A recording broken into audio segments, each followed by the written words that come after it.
కేసీఆర్కే దిక్కు లేదు. కేసీఆరే ఫామ్ హౌస్ లో మంచమే పడుకున్నాడు. అతను పక్కన ఇంకో రూమ్ రెడీ చేస్తే రేపు జగన్మోహన్ రెడ్డి కూడా అక్కడికి వస్తాడు. అక్కడ అధికారంలో లేనటువంటి వీళ్ళిద్దరూ కూడా చింతపెక్కలు ఆడుకుంటారు. ఇద్దరు, ఒకవైపు కేసీఆర్, ఒకవైపు జగన్మోహన్ రెడ్డి. అహంకారులకి ప్రజాస్వామ్యంలో చోటు ఉండదు.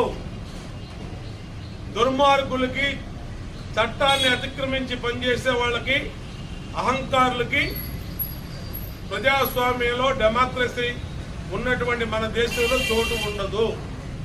ఇప్పటికైనా తెలుసుకో. జూన్ 4వ తారీఖే జగన్మోహన్ రెడ్డి ఆంధ్రప్రదేశ్ లో ఆఖరి రోజు ఈ రాష్ట్రంలో ఉండటానికి. జూన్ 5వ తారీఖు ఈ రాష్ట్రం నుంచి అతను వెళ్ళిపోతాడు. ఇది పక్కా. కేసీఆర్, కేటీఆర్, ఇంకొకళ్ళ రాసి పెట్టుకోండి.